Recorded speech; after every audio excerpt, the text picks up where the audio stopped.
So just to wrap this up, what do we do about this?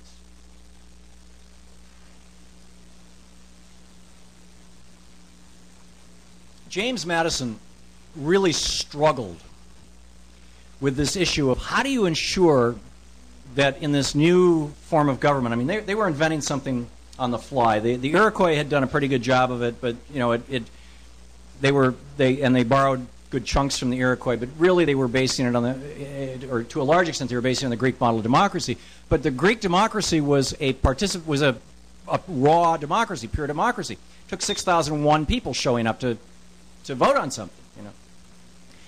And that wasn't, we're electing representatives. So if we're going to have a representative democracy, how can we make sure that the representatives actually represent the majority of the people that they're supposed to represent, rather than minority interests? And Madison knew that with the first-past-the-post, winner-take-all electoral system that they had invented, which was the best they could do, I mean, it was they hadn't figured out anything else. John Stuart Mill didn't invent proportional representation until 1861, you know, with a system that's used by most European countries. It was like, you know, if we do this and more than two political parties emerge, then, and the third party, let's say party 3, is philosophically aligned with party 1, then, and there's an election, and 33% of the people vote for party 1 and 33% of the people vote for party 3, that's more than half. But 34% of the people vote for party 2. Party 2 ends up with power, but they only represent roughly a third of the people. That's not democracy. So what do we do? How do we solve this problem? And these guys racked their brains on this thing. I mean, you go back and you read the notes of the Constitutional Convention, and nobody had an answer. So Madison wrote in Federalist 10, the Federalist Papers, and it's a fascinating read. The solution that Madison came up with, and this was in 1787, before any political parties had really emerged. I mean, they didn't emerge for another 6 or 7 years. He said the answer is, let's not have political parties. Federalist number 10 is basically a whole screed begging America never to form political parties, because they knew that as soon as political parties emerged, if there were more than 2 of them, you'd have an anti-democratic outcome. It would be a destructive thing. And I'll tell you, you know, there's several races this fall where Republicans are funding the Green Party. It's no mistake. I mean, they understand the conundrum that Madison was facing. So the unfortunate reality that, again, because we haven't been teaching civics in the United States for at least 20 years in a competent fashion, the unfortunate reality is that we have this two-party system in the United States. And the Green Party's done marvelous work at the local level around the United States, bringing instant runoff voting, which is, you know, there's basically a handful of countries out of the, depending on how you define a democracy, out of the 70 to 90 democracies in the world, there's about a half a dozen of them that don't have proportional representation. With proportional representation, if your party gets 30% of the vote, you get 30% of the seats in Parliament. If your party gets 40% of the vote, you get 40% of the seats in Parliament. And so you end up, you can have 5, 6, 7 parties.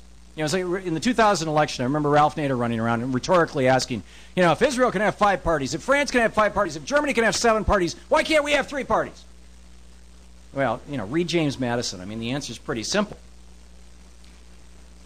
So, you know, the Australians and the New Zealanders looked at this and said, well, let's do instant runoff voting. This is a way we can still have first-past-the-post, winner-take-all elections. We don't have to rewrite our constitutions, yet we can have 3rd, 4th, 5th, 6th parties participating in a meaningful way. And it's something that we need to do here. And like I said, the Green Party is at the forefront of that, ironically. But because we do have this two-party system, I believe that the only real solution over the short term, and it's so vital, because I really, as Mark said in the introduction, I really believe that we are looking through a window that is not all that different than the window that the world was, or that Europe was looking through in the 1930s, and particularly Germany. And I really am, and truly don't believe I'm being hyperbolic when I say that. I lived in Germany for a year. I know old Nazis. I know people who to this day still believe the only mistake Hitler made was invading Germany, you know, or invading Russia a year too early, and as well as people who are horrified by what happened. But I've heard the stories of what, you know, how it rose, and you the strategies that were used to divide people into this group and this group and this group so that they could play them off against each other. And we're just seeing this playbook rewritten. And so I think that this is a critical time in America, a critical election at a critical time. And what's so important about this is that we have to be doing with the Democratic Party, in my opinion, what the conservatives did with the Republican Party in the 1970s, which is take it over so that they can get a candidate on the national platform and they can eventually get enough power to basically change the country in a way that's consistent with their worldview. The difference being that their worldview is one that's hierarchical and essentially oligarchic, aristocratic, and our worldview is one that is democratic and essentially egalitarian. And history demonstrates that our worldview is right, by the way, I would argue. And I argue strongly in this book, Screwed. The Undeclared War Against the Middle Class and what we can do about it. And it's not just enough to show up and vote every 2 years. The last chapter of the book, I tell the story of 3 different people who, one is a result of reading a book I wrote, the other 2 is a result of listening to my radio program and calling in over the years. I essentially challenged them, why don't you show up at your county Democratic Party meeting? And they did, and what they discovered was there were these old fossils running the party and not doing much and just kind of turned it into an old boys club or whatever, because nobody had showed up. Nobody thought to show up. And so these people showed up, and one of them showed up and there's like a half a dozen people there, and the next month they were going to have the election to decide who's going to take, who's going to be the head of the party for the next year. So he comes back, then a month later with 20 friends, gets himself elected. Ends up being a delegate to the Democratic National Convention, writes the platform plank against voting machines for Colorado. I mean, it's just, there are and I hear this so often now because I've been talking about this on the radio for 4 years. I am hearing so many stories now about people who are showing up, and it's not a huge commitment. We're talking, very often just like one night a month kind of thing, or even 3 or 4 nights a year, who are showing up and taking back political power. We need to re-engage. We need to reverse, the death of the bowling league, the people sitting in front of their TVs not having a life but watching people have a life. We need to reverse that and bring back as a high value and a virtue in our society civic activism, getting involved. And we need to, in particular, get young people involved in this, and we need to help them understand the history of the United States, understand the history of democracy, and understand the vision of this country that was so powerful that in 1989, I think, in Tiananmen Square, I forget which year it was, that you had 15,000 people in Tiananmen Square march, many of them to their deaths, many of them to their imprisonment, probably to this day, carrying a 36-foot-tall papier-mâché statue, replica of the Statue of Liberty. They named her the Goddess of Liberty, and quoting Thomas Paine and Thomas Jefferson.